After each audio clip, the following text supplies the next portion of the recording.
top up time. Sunny morning. Good morning, Glenn. We're out to Rosehill. Yeah, g'day, Mark. Yeah, we're both going to Rosehill today, so fantastic meeting.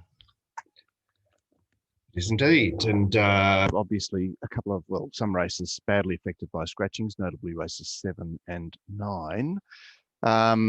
Track they posted as a 7. The penetrometer, well, there wasn't a lot of improvement in it, but I would still suggest it would be closer to a 5 than a 7. We kick off, of course, with the highway, where plenty of them want to run around. 15 to go around here, and support for don't forget Monica, which is into 420 fixed, maybe a bit better. I'll just check that. Ford made a particularly good narrative for it yesterday, and I'd say a lot of the support's just come off that. Yeah, so 440 top sport currently. A little bit of money for I'm on break, which is into $10. Underrated trainer, that young lady, Melanie Gorman. Yeah, well, she's Tim Martin's ex, isn't she? Yes, but that's got nothing to do with the fact that she trains his horse. No, but she's like, she's not a nobody trainer. Oh, I never said she was. No, just I think she goes particularly well. Yeah. All right, D. McClellan goes on number 2. That won't make Gord happy, and it doesn't make me unhappy. I think Digger's a tradesman. Digger. It's only a highway. No Digger. Yes, Digger. Yes, Digger. No. Like I told you about Damien Lane's good stats yesterday, and obviously Digger does a lot of riding for Damien Lane, but he's the negative jockey in the camp. Okay. I'm bagging him. That's it. I'm not. I'm saying he's a good tradesman. I'm saying all right. Race 2. Let's move on to race 2, where obviously we're looking to get a read on the track in race 1. Speaking of Digger, speak of the devil, number 9, Title Impact off the Canamble win last preparation is into $5.50 best. Wow, that's getting super tight now. When it won by 9.5, who to carry? Oh, Digger. Yeah, but that's a Canamble, Clayton. I'm just teasing, Mark. It was 3s into 5 to 2 and has won by 9.5 lengths that day. I'm tipping the stable got some money that day. Good on him. Yeah, but good on them. Exactly. Well, it's good on them. But I'm backable at that price here today. Saturday race. Yeah. Well, look, they both might win, but you can't back it. How can you back it? It and Sonnet Star both went around in trials at Newcastle, and obviously they both won their trials, but Sonnet Star has gone 4 above in its, and Title Impact only 1 above, and there's another 2 lengths difference in favour of Sonnet Star in the sectional. So, Gord is keen on number 2, and she was very, very eye-catching on debut, and obviously had the breaks at Wellington, but freshened up. She, fits in there somewhere. It's I think she fits in there as a bet at that sort of price range, $9 mark. I'll be very interested to see what you have about say about number 11 from the yard. Well, I'll be out there. I'll be first man onto you. Okay, great. Still can't wait to watch that. Look at number 4. I think it's a proper Saturday horse. And Kathy's chance. She's negative. Of course, she is negative for Waller, but I mean, these are the times where she obviously gets thrown a bone.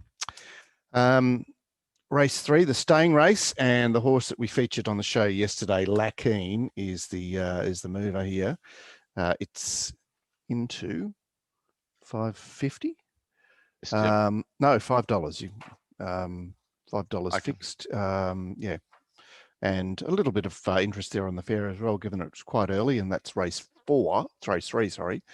So it's a horse of interest, even though we've mentioned about the blue colours gone missing since the last day of Randwick.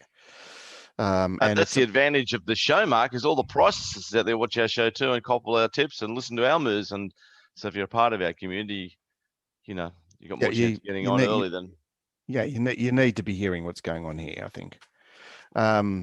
But yeah, so not only is it blue, but it's a blue stayer. Like they're. Yeah, with a little bit of time off. Yeah, trial in the meantime. I still like it. Oh, look, it's an honest race, isn't it? And obviously number 5 is doing nothing wrong. Number 8 is back in grade, but is a bit of a milk drinker. And number 9's got a bit of a rap on it, a 3-year-old that finally gets out to the distance that I suppose it's on its way to the Queensland Derby. Interesting runners lately, the bottom 2 just sort of piqued more of my. Well, I mentioned yesterday what good support Mr. G had. I failed first up on the hot rail at Canterbury, went for a trial, and then at Hawkesbury was very well back late. It's another one that I'd suggest as is being aimed at Queensland Derby. And the bottom one comes over from New Zealand, so you need to get a look at it. Race 4 is the fillies listed race. Can you see the bottom horse there? I'm thinking maybe it doesn't show. Maybe not. I got Russ Plus. How's it going now? No. Still not there. Perfect. Okay. So what's to say here? Not a lot. There's no sharp movers in the race, and Newsreader, obviously a horse of great focus here. Gord made a case for number 11, La Ferret, which I also thought would be interesting. The Gaybots, they're I think the last 40 runners, there might be 12 winners. Wow. Certainly flying. Wow. That's a big start. Yeah. So they're Gord, has correctly pointed that they are on song at the moment. Tough race, a parade race, and obviously. Yeah, 7 for me at this stage, but parade for sure. Like I could easily not have it in the 4. I'm surprised Najmar's getting out to $10, $11. It's a little doer. Well, and it's T. Berry, who's obviously a focus rider on the program. He's in these situations where most of the riders are missing. T. Berry carries a lot of weight with, who's the jockey? It's T. Berry. Race 5 is the Guineas.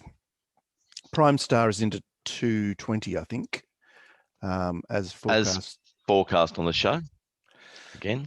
225 Top Sport, and 4 and a bit thousand match there. So obviously some good trading already. And Exoboom holding his place there at mid 3s and nothing else wanted. Well, they certainly look A and they certainly look B, Mark.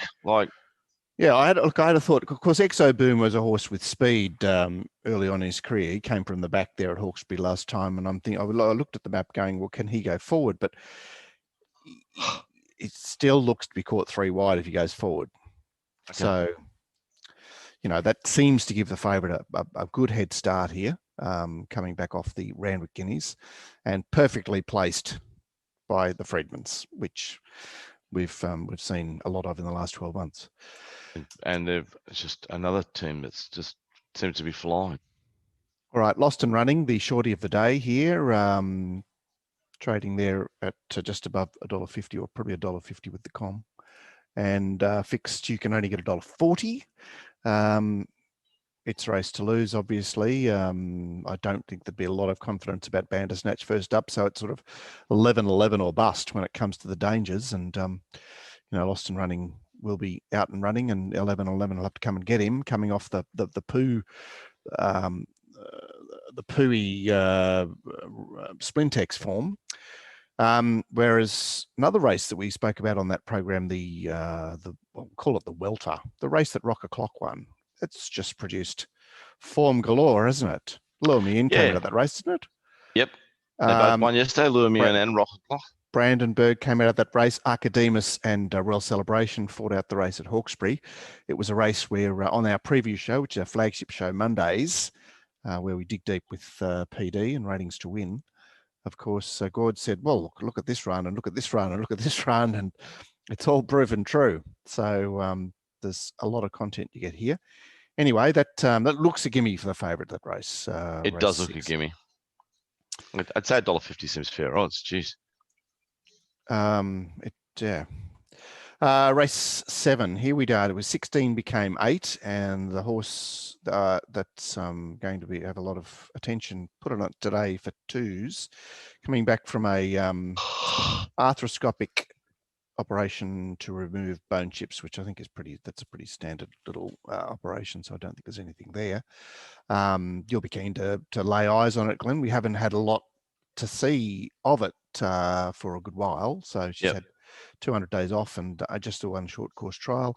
Embracer got the job done first up as a gelding at Hawkesbury. He's a bit on the nose. He's on the blow. And Fatuz and Adelong have had some support. I think Fatuz is into, I've got the wrong sheet there. Fatuz is $2.25 best. You can get 310 Embracer, and Adelong is $6. Looks to sit up outside it. Thin race, isn't it? Yeah, it's a very thin race. Looks 2 winning hopes, and I don't know what you do. You know, like I suppose you bet. T-Berry on number 9, Albumin, which looks like number 2 there. The second horse down is number 9. This horse was truckloaded in the very rubbishy California Zimbol race at the start of the Rosehill Carnival. It's been freshened up since. It got a horrible position in that race and actually presents here as the only horse. What are you laughing at? You love the fact that I'm mentioning Albon. It's just the biggest boyfriend of yours of all time. Like, honestly, I haven't found it, but honestly, it's the only horse that's had its last start in town. Oh, yeah. It's the only horse. No worries. Albumin's partner. Right. Okay, watch this space. Interesting race, and the parade will be important as well. Race, the penultimate, is a really interesting race where Hulk, as forecast on the show, has had some good support. So Hulk's $8 into $5.50. Yep. I think yesterday we said on the show this is $8. It'll start $5.50. Yes. What have we lost in terms of percentage? What deductions are we perhaps looking at there? Not much. Not much. No, like only a few cents. Our blood, missed a couple of cents probably. That's it. Yep. That's it. Yes, so well done, Glenn. If you want to have 500 on Hulk today at $5.50, you could have had 500 yesterday at $8.50 and paid us $9 a week. Exactly. Sounds all right to me. Exactly. Another interesting sort of parade race, because obviously Hulk, the feature horse, is first up.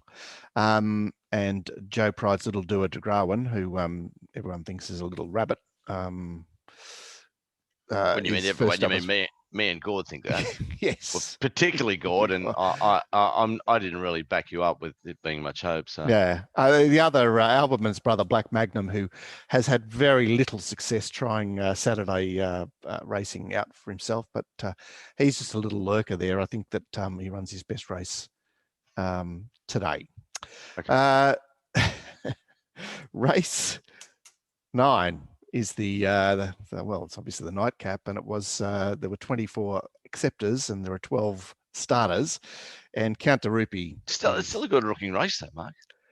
Well, it's funny, he left in Zing and scratched Arcana. Yeah, that was odd. So Count de Rupee is yours for theirs, fixed, and it's well, it's set to stay around that price. It's it's got a lot to like about it. It's got a Saturday win prior to Spelling, and then it chased home Marway, who went on to spread eagle them in the Town Plate. T-Berry rides, it just posies perfectly, and it's up to one of the Wallers to stand up here. Lucicello out to 1400. Vitesse will lead, and where is Nash when you need him? But T Clark will have to do the job. But baby Nash, T Clark. Zing, fresh up off a pretty good campaign. Oscar Zulu, the 3-year-old, coming off with the same setup last time, same sort of time off, same course, 100 meters longer. That's all. Yeah. Count de Rupee has to fight off the Waller snipers, and that's the card.